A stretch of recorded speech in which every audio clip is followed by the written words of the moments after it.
Oke, mari kita langsung bedah topik ini. Selamat datang di analisis materi kita kali ini.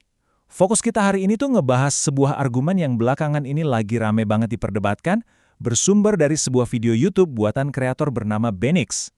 Video ini secara tajam banget menyoroti sebuah fenomena, kenapa sih para investor asing yang harusnya bawa modal raksasa, justru dikabarkan malah pada kabur dari Indonesia. Nah, kita bakal bongkar keluhan-keluhan mereka, apa akar masalah yang diajukan sama pembuat konten, sampai ke solusi-solusi ekstrim yang ditawarkannya. Coba lihat angka ini, 800 triliun rupiah. Bukan, ini sama sekali bukan salah ketik ya. Sumber materi kita menyoroti klaim kalau ini adalah estimasi nilai investasi dari Uni Emirat Arab aja yang saat ini statusnya terhenti, tertunda, atau parahnya lagi, hilang sepenuhnya. Pertanyaannya kan, gimana ceritanya uang dalam jumlah yang supermasif ini bisa gagal masuk ke perputaran ekonomi kita? Buat ngasih landasan ke argumen emosional sang kreator tadi, kita bisa lihat kutipan langsung ini. Ini bukan sekedar keluhan kosong loh, tapi benar-benar pernyataan nyata dari Duta Besar Uni Emirat Arab. Kutipan ini kayak ngegarisbawahi rasa frustrasi diplomatik mereka atas sistem regulasi kita yang dianggap, ya, kacau. Nah, dari titik inilah kreator video mulai melakukan diagnosis klinisnya tentang apa yang sebenarnya lagi membusuk dari dalam. Bagian pertama. Studi kasus, mendiagnosis gejalanya. Nah, yang menarik banget dari data di sini adalah bukti-bukti nyatanya dari 3 negara spesifik. Rincian kerugian ekonominya ini beneran bikin mikir. Dari Swiss, penundaan implementasi perjanjian dagang bikin 150 perusahaan tertahan buat ekspansi. Terus Prancis, ketidakpastian regulasi bikin 11 sencana pabrik mereka mangkrak selama 4 tahun penuh. Dan yang paling dramatis, Uni Emirat Arab.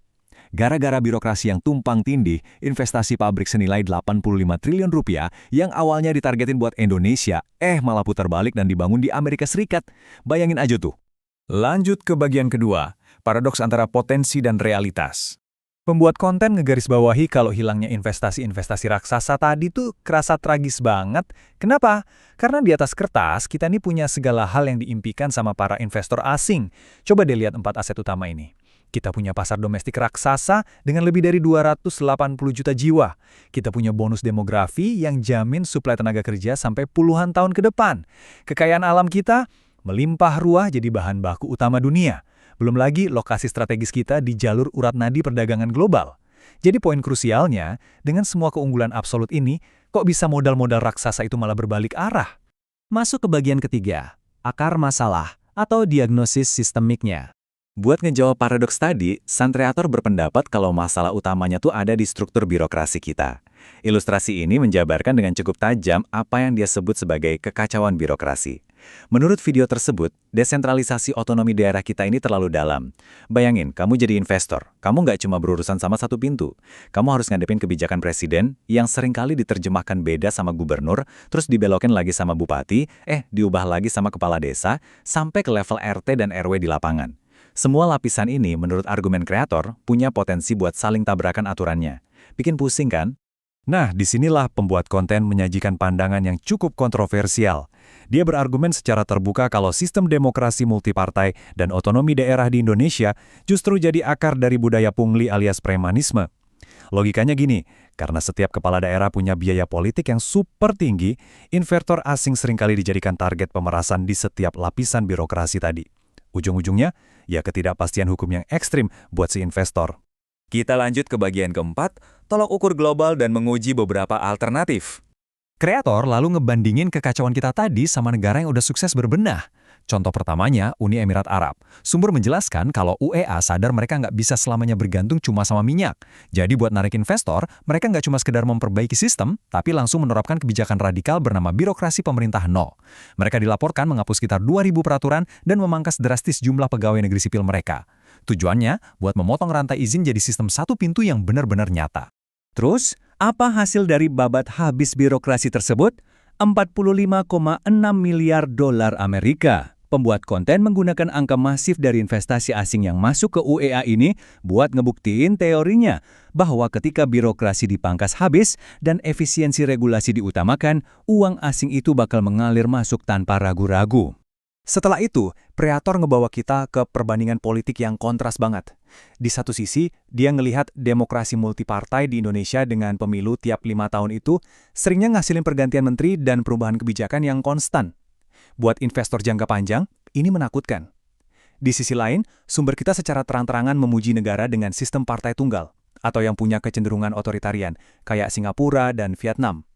Menurut dia, sistem partai tunggal ini bisa memastikan stabilitas hukum puluhan tahun, pembangunan yang terpusat, dan aturan yang gampang diprediksi.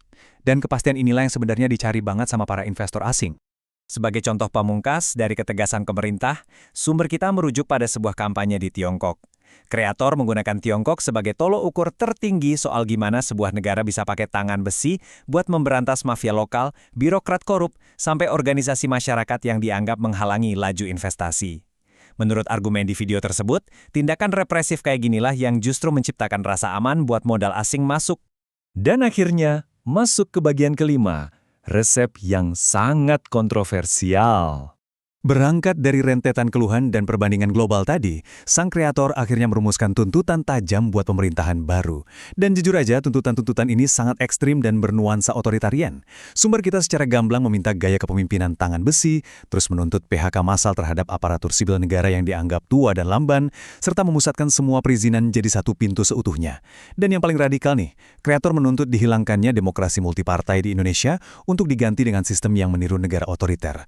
Alasannya cuma satu, demi melibas korupsi dan menarik masuk investasi asing. Pada akhirnya, analisis dari sumber materi kita hari ini bawa kita ke sebuah persimpangan jalan yang tajam banget. Sang pembuat konten berpendapat kalau kebebasan politik kita saat ini tuh semacam racun buat kepastian ekonomi. Tapi pertanyaannya sekarang kembali ke kita semua. Apakah efisiensi birokrasi dan gelombang modal asing itu benar-benar sepadan kalau harganya adalah mengorbankan kebebasan demokrasi yang udah susah payah kita bangun? Apakah tangan besi itu benar-benar satu-satunya obat mujarab buat birokrasi kita? Wah, ini pertanyaan yang cukup bikin kepikiran buat direnungkan hari ini. Makasih banyak udah ngikutin bedah materi kita, dan sampai jumpa di analisis seru berikutnya.